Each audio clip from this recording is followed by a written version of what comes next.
When 7-year-old Lily Simmons vanished from a sunny park bench in the heart of Rosedale, all she left behind were her ballet slippers, a half-eaten lollipop, and a smear of red lipstick no child should be wearing. What followed uncovered a chilling world of secrets, a silent predator named Joel Baxter, and a sister who tried to burn the truth before it could speak.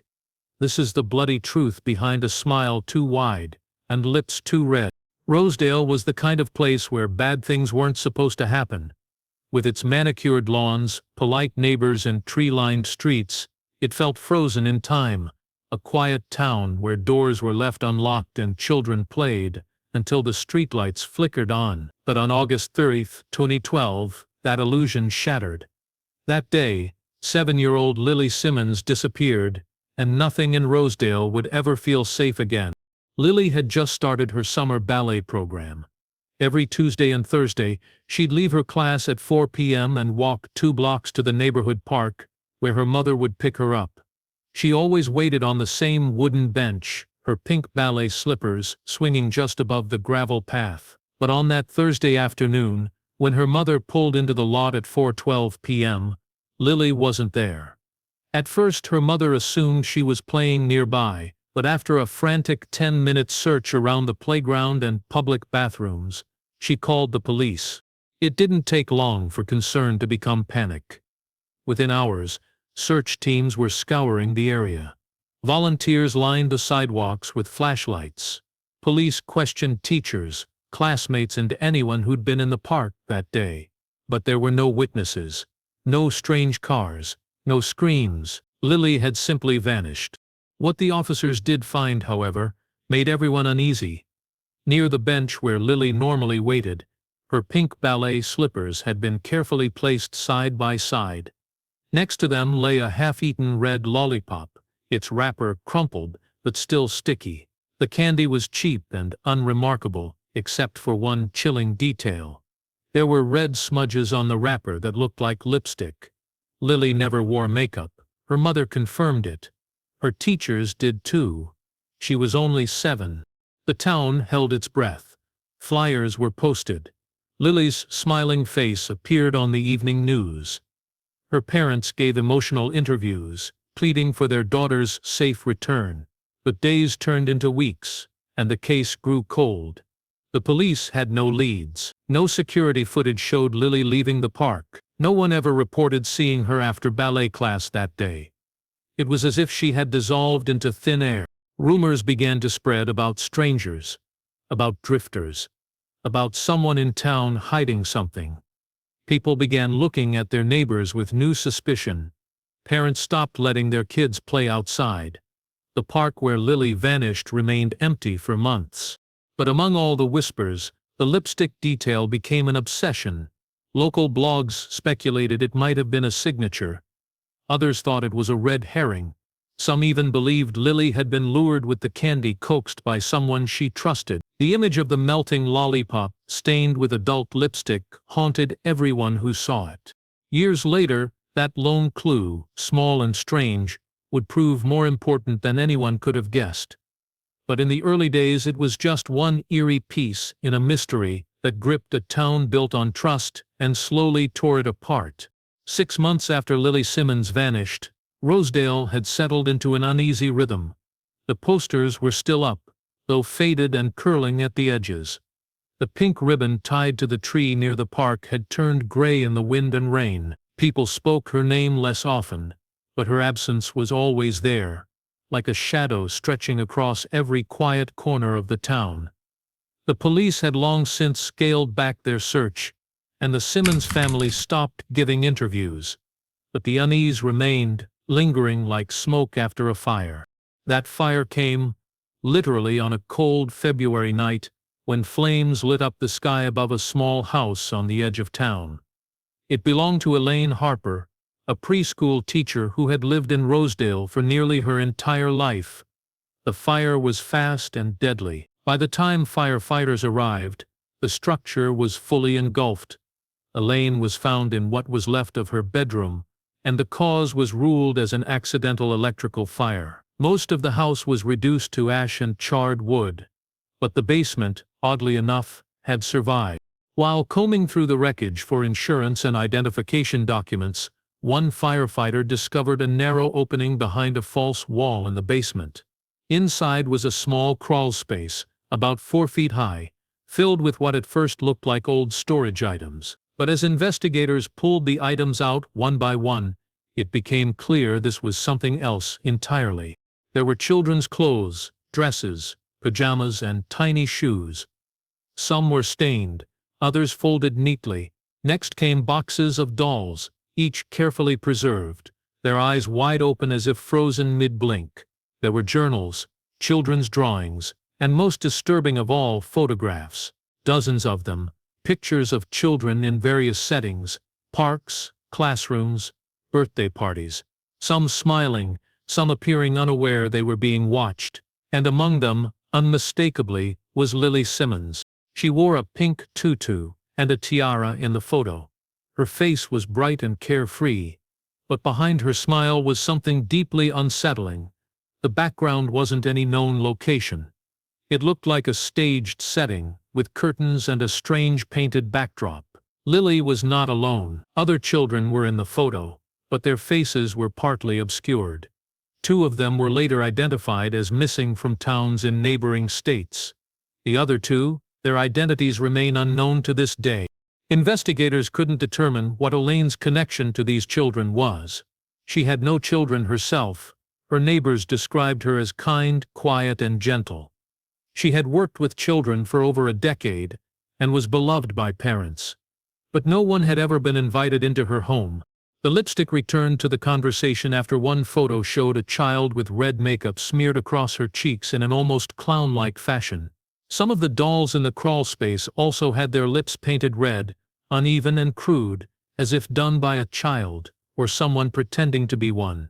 Elaine's death, once seen as tragic and unfortunate, now raised more questions than answers. The discovery reignited Lily's case, forcing authorities to look again at the evidence they once dismissed, and at the center of it all was a quiet woman, a room full of children's things, and a growing suspicion that Lily's disappearance was part of something much larger and far more disturbing than anyone had imagined. The evidence found in Elaine Harper's basement turned the investigation on its head. What was once a local missing person case had suddenly taken on a darker, more twisted shape. With Lily Simmons's photo among the hidden stash and links to other missing children, law enforcement now treated the case as part of a larger pattern. But despite the chilling discovery, Elaine was dead, and no other suspects had yet emerged. That changed when forensic results came back on the red lipstick found on Lily's lollipop wrapper. DNA analysis had advanced significantly in recent years, and a new private lab was brought in to re-examine the old evidence. The red smudges on the wrapper were tested again, not just for fingerprints or surface contact, but for trace biological material hidden in the pigment of the lipstick itself. What they found shocked the team. The DNA belonged not to Lily, not to Elaine Harper, but to a man named Joel Baxter. Joel wasn't a name that rang any bells in Rosedale at first. But as the authorities dug deeper, a disturbing pattern began to emerge. Joel had once worked as a traveling children's entertainer, going by the name Mr. Gibb. He had performed at birthday parties, school events, and summer fairs across multiple counties, always cheerful, always in costume. Parents remembered him handing out candy and balloons, painting faces and telling silly jokes. But few remembered when exactly he'd vanished from the circuit. One event, however, stood out, a birthday party held 2 blocks away from where Lily disappeared. Joel had performed there just 2 days before she went missing. Even more concerning, Joel Baxter wasn't his real name. His legal identity was Jonathan Banks, a man with a sealed criminal record from out of state. After pulling the file with a court order, investigators learned that he had been arrested in 1998 for child endangerment and suspected abduction. The charges were dropped due to a lack of evidence, and the records were sealed after he legally changed his name. The discovery sent a chill through the investigation team. Joel had a history, a new identity, and had managed to embed himself into the lives of families under the guise of harmless entertainment. It seemed almost unthinkable that someone so visible could hide in plain sight. He was found living in a secluded trailer about 60 miles from Rosedale. When police arrived, they found the outside messy but unremarkable. Inside, however, was something else entirely. Tucked away behind a false panel was a small room filled with items that sent a jolt of dread through the officers. Children's clothes, hair ribbons, birthday cards, and rows of wigs and makeup kits. There were photographs, too. Most showed children laughing, playing, blowing out candles, but one photo was different. It was a close-up of Lily Simmons. Her lips were painted red, her face pale under stage makeup. It wasn't a photo any parent had ever seen. It hadn't been taken at ballet, or school, or at home. It had been staged, created for someone else's purpose. Joel was arrested on the spot and taken into custody. During the initial interrogation, he denied knowing Lily, denied everything found in his trailer, and insisted that the makeup and costumes were leftovers from his time as a performer. But the lipstick, the photographs, and his DNA said otherwise, and for the investigators, it felt like they had finally pulled back the curtain on a performance that had gone on far too long. Following Joel Baxter's arrest, public reaction was swift and intense. Parents who had once invited Mr. Giggle into their homes were now horrified by the possibility that he had used those visits to scope out potential victims. News outlets swarmed the story, digging into every aspect of Joel's life. His quiet existence in a run-down trailer seemed like a cover, one carefully maintained over the years to keep his past hidden and his obsessions fed. But investigators knew there had to be more. The room in his trailer hinted at something larger, something more organized. And then they found the storage unit key. During a second, more detailed search of Joel's trailer, tucked inside a hollowed-out children's book, officers discovered a small brass key labeled Unit 16B. The address led them to a self-storage facility just outside the town of Larchfield. The staff said the unit had been rented under the name Jonathan Banks and had been paid in cash for nearly 5 years. No one had visited in over a year. The officers opened the unit with caution. Inside it was cold and perfectly still. There were shelves along the walls and a single work table in the center. What they found inside silenced even the most seasoned investigators. Lined neatly across the shelves were dozens of porcelain dolls. Each one was dressed in real children's clothing, shirts, skirts, jackets, even tiny shoes. Some outfits were tattered, others looked recently cleaned. The dolls had names written on tags around their necks, each with a date written beside it. Some names matched those of known missing children, others matched none. The most disturbing discovery was inside a locked wooden box in the corner of the room. It contained a VHS tape labeled Tiny Lips. The contents of the tape were unsettling. It opened with Joel, dressed in his clown costume, instructing children to stand in a line. The camera never showed any violence, but the footage was strange and deeply uncomfortable. Joel moved down the line, applying lipstick to each child's mouth, telling them to smile. The children didn't speak. They looked confused, some frightened. The tape abruptly cut to black after only 7 minutes, but it was more than enough to confirm the dark ritualistic pattern he had created. Inside the box was also a sealed envelope. The handwriting on it didn't match Joel's. It was labeled, "To be opened when I'm gone." Inside was a letter from Elaine Harper. Her words unraveled a hidden family history more twisted than investigators expected. She confessed that Joel was her half-brother, born from an affair their mother had kept secret. Their childhood, according to the letter, had been one of abuse and fear. Their mother, obsessed with controlling and manipulating them, had forced them into reenacting stories and plays, dark ones, where makeup, obedience, and silence were key. Elaine claimed she had tried to save Joel, to keep him from becoming the monster their mother had raised. But after years of hiding his sickness and covering for his actions, she realized the damage was irreversible. She wrote that the fire that consumed her house was no accident. It was her final attempt to destroy the secrets that had followed them both. The truth, laid bare in ashes and ink, shook investigators. Joel hadn't just acted alone.